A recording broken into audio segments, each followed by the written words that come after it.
So with the Bucks winning Game 3, it looks like we finally have ourselves a series. I'm not gonna lie, I expected Milwaukee to steal one game in Phoenix, but obviously it's pretty hard to win in Phoenix as we've seen this postseason. They've only lost twice at home. But Milwaukee still managed to stay alive in the series winning Game 3, and it's obvious that a big reason why they won Game 3 is because of another great performance from Giannis. With that being said, let's see how Giannis was able to dominate the Suns in Game 3. So quickly, before I show the clips of how Giannis has been able to dominate, I just wanted to emphasize how dominant he has actually been. As you can see in the graphic, from 6 feet away from the basket, Giannis is shooting 92% in the last 2 games, which is just ridiculous. And then compared to Phoenix, Giannis alone has more field goals from within 6 feet of the basket than Phoenix does as a team in the last 2 games. I just wanted to share this graphic to show the magnitude of how good Giannis has been in the last 2 games.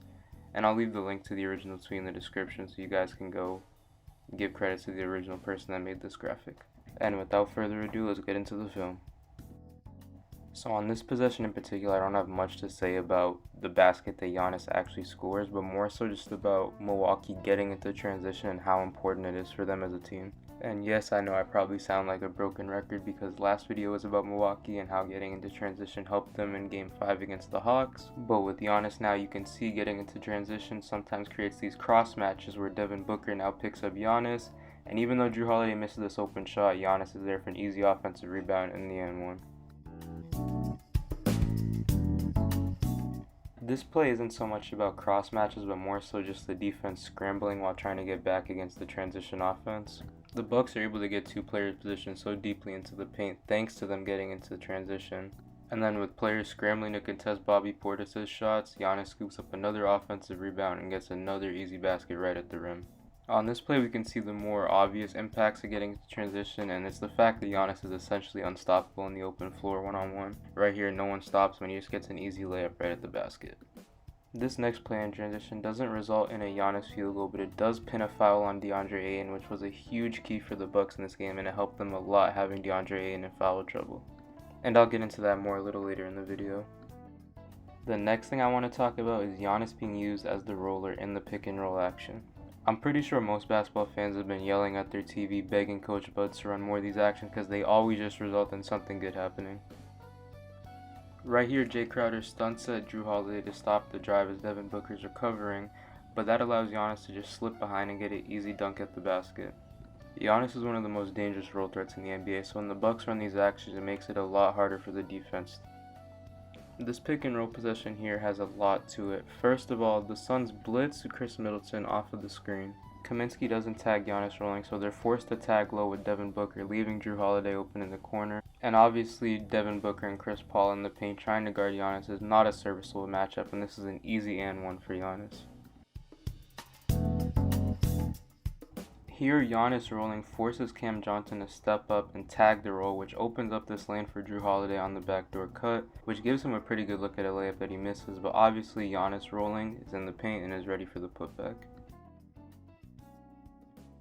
Overall, I think Giannis as the roller in these actions is the most efficient offense Milwaukee can run, and even if it doesn't lead to Giannis getting these easy dunks like in this clip, it can lead to other players on the team getting easy looks.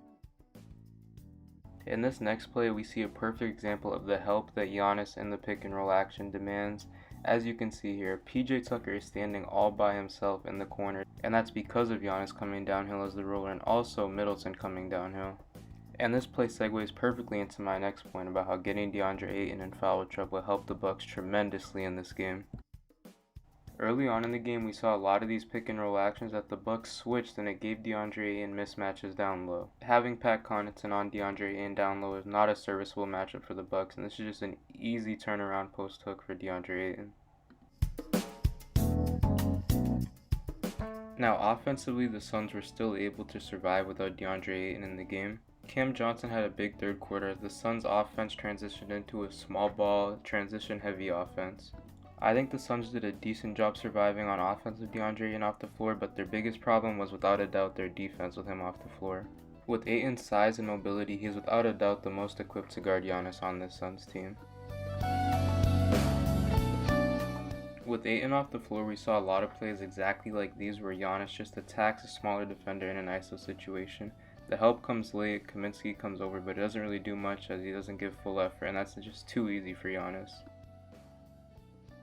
Similar play here where Giannis is left on an island against a smaller defender, and I think we all know Giannis is way too good to be guarded one-on-one like this. It's just way too easy for him.